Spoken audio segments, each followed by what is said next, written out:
En las librerías hallamos cada vez más publicaciones que centran su temática en la Cábala.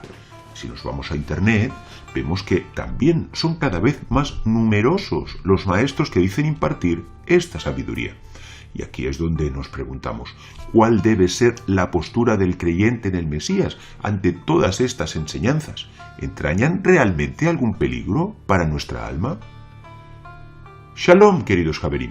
Mi nombre es Isaac Benao y en nuestro shiur de hoy intentaremos con la ayuda del cielo diferenciar con la mayor claridad posible entre las enseñanzas que van a hacer un bien y un beneficio a nuestra alma y separarlas de esas otras que suponen una absoluta pérdida de nuestro valioso tiempo o incluso, Dios no lo permita, pueden suponer una merma o un daño espiritual. Para empezar, debemos definir el propósito por el cual queremos estudiar la Kabbalah. Y esta es una pregunta que usted debe formularse a sí mismo y contestar con sinceridad. ¿Se ha apuntado a estas clases siguiendo o influenciado por alguna clase de moda? ¿Lo hizo quizás con la esperanza de despertar en usted algún tipo de conciencia superior? ¿Pensó que esto le conferiría alguna clase de poder paranormal? Querido amigo, si está estudiando esta disciplina por alguno de estos tres motivos, permítame que le desanime. Si es por moda, se aburrirá muy pronto y nunca llegará a profundizar en las nociones de santidad que conforman esta sabiduría. Si su anhelo es abrir un canal hacia las fuentes de la inspiración, permítame decirle que si usted ya es creyente en el Mesías, dispone del único mediador entre Dios y los hombres y no necesita llamar a otras puertas para conectar su alma con realidades superiores. Y si a lo que realmente aspira es a recibir poderes espirituales, permítame decirle que está siguiendo el camino de Shimón el mago, como fue dicho. Pero había un hombre llamado Shimón que antes ejercía la magia en esa ciudad y había engañado a la gente de Samaria haciéndose pasar por algún grande. Y añade, les ofreció dinero a los apóstoles diciendo, dadme también a mí este poder para que cualquiera a quien yo impusiera las manos reciba el Espíritu Santo. Hemos citado Hechos Maasim 8, 9, 18 y 19. Querido Javer, que nunca se tenga que aplicar a sí mismo la respuesta de Simón Pedro a esta desafortunada petición. No tienes parte ni suerte con este asunto, porque tu corazón no es recto delante de Dios. Arrepiéntete, pues, de esta tu maldad y ruega a Dios, si quizás te sea perdonado el pensamiento de tu corazón. Hemos citado el mismo libro en el 8:22. Tenga por cierto que lo que usted busca solo podría encontrarlo en la llamada Kabbalah práctica, en la Kabbalah Maasit, una sabiduría que hace ya siglos que ni se practica ni se halla a nuestro alcance. Créame cuando le digo que ni siquiera el maestro al que usted sigue la conoce, más allá de conceptos generales. Al final de este vídeo me permitiré darle mi particular consejo sobre estas cosas, como hombre que cree haber alcanzado misericordia. Pero antes traeremos algunos temas que pueden ampliar nuestra perspectiva a la hora de estudiar esta ancestral sabiduría, y para ello nos será de gran valor la siguiente enseñanza de los sabios. Rabbi Abba dijo, un día me encontraba en una ciudad de esas que pertenecían a los hijos de Kedem, y me dijeron de esa sabiduría que ellos conocían de tiempos antiguos. Y añade, y yo les dije a ellos, mis hijos, esto es cercano a las palabras de la Torá, pero vosotros debéis alejaros de estos libros para que no se desvíen vuestros corazones. Zohar Vayera 99a a 100a y b. No sería la primera vez que al oír una enseñanza sobre Kabbalah ha podido apreciar algunas similitudes con otras que proceden de las religiones orientales, como podrían ser ciertos conceptos sobre meditación, sobre la elevación del alma o quizás sobre la transmigración. Y esto tiene varias explicaciones. La Torá nos cuenta el siguiente hecho. Y Abraham dio cuanto tenía et kol asher lo a Isaac, a Yitzhak. Pero los hijos de las concubinas dio a Abraham dones, matanot, y los envió lejos de Isaac su hijo, mientras él vivía, hacia el oriente, a la tierra oriental, Kedem. Génesis Bereshit 25, 5 y 6. Después de la muerte de Sarai Menú, Abraham volvió a tomar como concubina a Agar, que es llamada aquí Ketura. Entonces le engendró nuevos hijos al patriarca. Pero estando aún con vida, Abraham los envió lejos de su hijo Yitzhak, habiéndoles entregado previamente unos misteriosos regalos que son definidos aquí en nuestro texto bíblico como matanot. En opinión de los mefarshim, de los comentaristas, se trataba de conocimientos de sabiduría mística. Como fue dicho, Rabí Nehemiah dijo: Abraham legó a Yitzhak la capacidad de bendecir, Gurayeh. Esto en cuanto a su hijo Yitzhak, al que le había dado todo. Y cuando le dio todo, pues obviamente, ¿no?, se está refiriendo a todos los bienes materiales. Pues entonces aquí es donde nos preguntamos si ya con anterioridad le había entregado a Yitzhak todos sus bienes, todas sus pertenencias, todas sus posesiones, ¿qué más quedaba para darle? Sino regalos espirituales. De igual manera, los sabios dedujeron que los dones, estos matanot, entregados a los hijos de las concubinas, eran también de carácter espiritual. La Guemará nos enseña al respecto. Abraham les entregó el nombre de las fuerzas impuras, Shem Tum'a, Sanedrín 91a.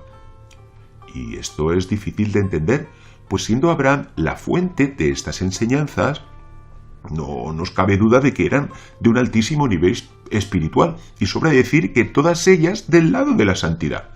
Entonces, ¿por qué la gematría las asimila estos dones a un Shem Hatumá, a un nombre de la impureza? ¿Qué fue lo que ocurrió con esta sabiduría? A estas alturas del relato bíblico no hubiera sido ninguna novedad ver cómo las enseñanzas del patriarca caen en la clipa cuando los receptores de estos dones se apartan de su maestro. Ya pudimos verlo con su sobrino Lot, quien tras alejarse de su tío por temas económicos se apegó a la extrema impureza de la tierra de Sodoma, acabando como acabó, engendrando de sus propias hijas. Tampoco los hijos de las concubinas fueron capaces de mantener incólume la santidad de los dones recibidos, tras llegar a la tierra donde fueron, porque en ese lugar imperaba el paganismo, y como consecuencia, esta sabiduría que le fue dada por su padre Abraham, cayó irremisiblemente en el sincretismo, mezclando conceptos de santidad con otros extraídos de la impureza. De ahí que nos decía nuestro Zohar, el que citamos antes, que esto estaba cercano a las palabras de la Torá, pero que sin embargo debían alejarse de estos libros porque podían desviar sus corazones. Así pues, estos grandes secretos de espiritualidad que les dio Abraham cayeron en la clipa, como se infiere de la forma carente de la palabra matanot, dones, según apreciamos en nuestro gráfico. Vemos aquí la expresión matanot, dones, donde hemos escrito en rojo la letra Vav, que faltaría en el texto de la Biblia, dando así a entender que faltaba la conexión con lo alto, pues la letra Vav significa gancho. Así pues, en estos matanot hubo una merma, de forma que no pudieron seguir estando conectados con esas fuentes más elevadas de la santidad. Y en esta historia hallamos la respuesta a nuestra pregunta sobre las similitudes entre algunos conceptos de la Kabbalah y otros pertenecientes a las religiones orientales. Dicho esto, pasemos a algunos consejos prácticos a la hora de estudiar todas estas cosas. Primero, tienda a ser escéptico con aquellos maestros que utilizan términos propios del lenguaje de las religiones orientales, como podrían ser, karma, aura, etc. El judaísmo ya posee un léxico propio para definir todos esos términos. Si su maestro no los usa, pero sí menciona los otros vocablos, esto puede ser indicio de que su formación fue mixta, habiendo bebido de ambas fuentes, la kasher y la impura, y posiblemente estará transmitiendo a su alma conocimiento tov verá, malo y bueno. Asimismo, las técnicas de meditación, incluidas la de la respiración, que nos legaron los Mekubalim, nada tienen que ver con esas otras que emplea el yoga. Si su maestro acude a esas últimas, sepa que lo que está haciendo no es kasher. 2. Sea aún más escéptico con aquellos maestros que le proponen supuestos nombres de santidad o permutaciones de ellos, invitándole a que usted medite sobre ellos. En el mejor de los casos, le resultará una práctica inútil, al no darse el ambiente de escrupulosa santidad necesario para llevar a cabo esos procedimientos. Pero no descarte los peligros de esta experiencia, pues en este marco que hemos definido de tov verá, de bueno y a la vez malo, cabe la más que probable posibilidad de que en realidad esté conectando con realidades provenientes del otro lado. 3. Analice el trasfondo de su búsqueda, la causa última que le ha llevado a estudiar la Kabbalah. Quizás sus oraciones ya no fluyen, es incapaz de conmoverse al cantar un salmo, y realmente cree que estos usos van a llenar el vacío de su alma. Plantéeselo con sinceridad. Y ahora, querido Javier, como dijimos al principio del vídeo, permítame darle mi opinión personal sobre este tema. Si ha dejado de experimentar la cercanía y el amoroso apego de Dios en su vida, antes de cambiar de método religioso, debe poner en balance su propia vida. ¿Qué hay en su comportamiento que lo ha alejado de Dios? ¿Realmente piensa que quedarse un rato mirando unas letras en hebreo lo conectará con su Creador de una forma mágica? Desconozco cuál es su contexto religioso, pero si es un creyente en el Mesías, usted ya conoce al único mediador entre Dios y los hombres. Permítame un ejemplo. Es como si usted dispusiese de una conexión 5G y la dejase para usar un antiguo cable telefónico. Entonces, ¿qué lugar debe ocupar la Kabbalah en los estudios de un creyente en el Mesías?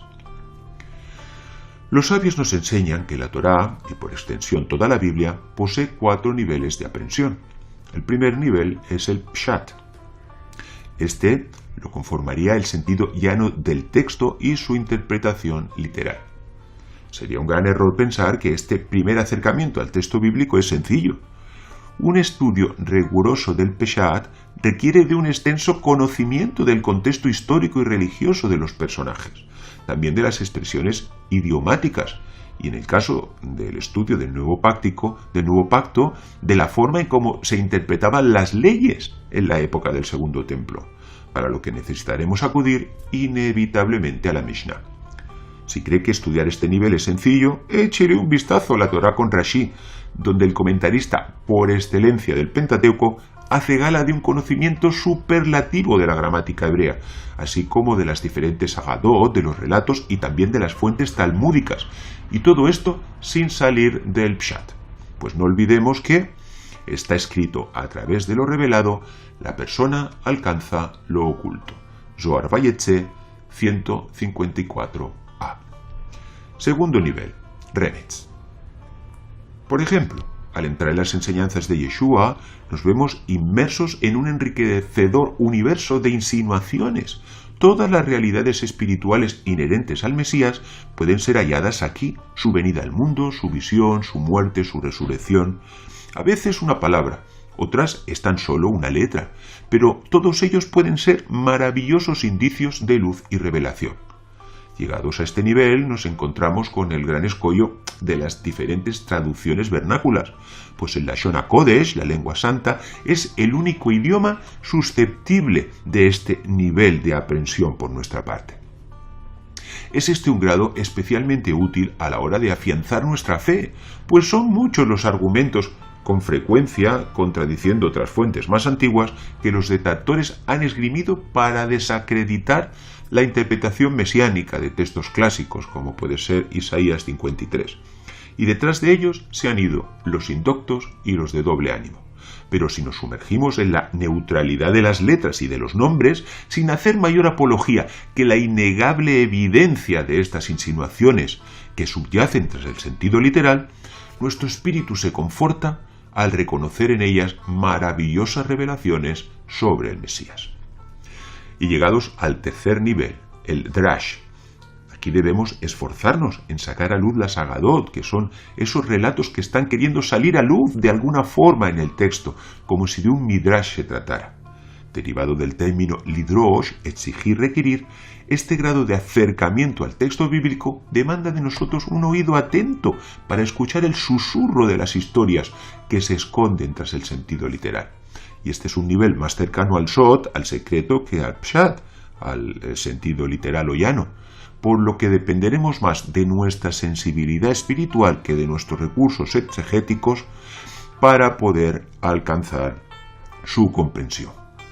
Y este es un grado que solo puede ser abierto por voluntad divina, y es por eso que debemos rogar a Dios para que nos conceda esta sabiduría, como está escrito en el versículo. Y fue a preguntar al Eterno, Génesis Bereshit 25-22, donde preguntar es precisamente lidrosh.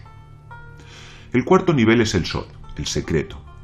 Del Mesías fue dicho que él es la luz del mundo, lo que en hebreo sería el Or Olam, según vemos aquí en nuestro gráfico. Pero esto implica que a la vez el Mesías también es la luz oculta, Or Elam, como vemos de nuevo en nuestro gráfico. ¿Por qué? Pues porque la Bab de Olam ha desaparecido en la expresión Elam, oculto. Así que, lo mismo que dijimos con anterioridad acerca de esta letra, si perdemos nuestra conexión con lo alto a través de ese único mediador entre Dios y los hombres, lo que antes era luz del mundo se transforma en luz oculta. El Or Olam pasa a ser Or Elam. Como fue dicho, no leas a Olam, el mundo, sino lee Elam, ocultación. Sefer Habahir 10. Y este cuarto nivel, el del Sod, es un grado muy próximo al Ruach HaKodesh, y para lograr su aprehensión se demandará de nosotros mucha piedad y temor del cielo. A este nivel pertenece todo lo concerniente al Mesías resucitado, a su preexistencia y también todos los misterios que giraron alrededor de su venida al mundo. Y vemos como la P de Pshat, la Resh de Remetz y la Dalet de Drash y la Samet de Sod forman el acróstico de Pardes, paraíso, vocablo derivado del término griego paradeisos, vocablo usado en la Septuaginta como sinónimo de Gan Eden, como vemos aquí en nuestro gráfico, donde las iniciales de cada uno de estos niveles, de Pshat, de Remetz, de Drash y de Sod, forman la palabra Pardes, paraíso. Y decimos bien aprehensión, que no comprensión, pues si interiorizamos el estudio de la Biblia a estos cuatro niveles, estando conectados con la fuente de luz por excelencia, que es el Mesías, no necesitaremos más recursos para alcanzar elevados niveles de espiritualidad. Si desea ampliar sus conocimientos sobre este tema, le recomendamos nuestro curso Los 4 niveles de aprehensión en el Mesías, cuyo enlace le dejaremos en la descripción. Y a continuación, nuestro último consejo, que viene directamente de los sabios de la Mishnah, como fue dicho: nombra para ti un maestro y adquiere para ti un compañero. Pirkei Avot 1.6. Búsquese un maestro kasher que crea en el Mesías, para que le instruya de forma apropiada en las fuentes de la Kabbalah, y provéase de un compañero de estudio.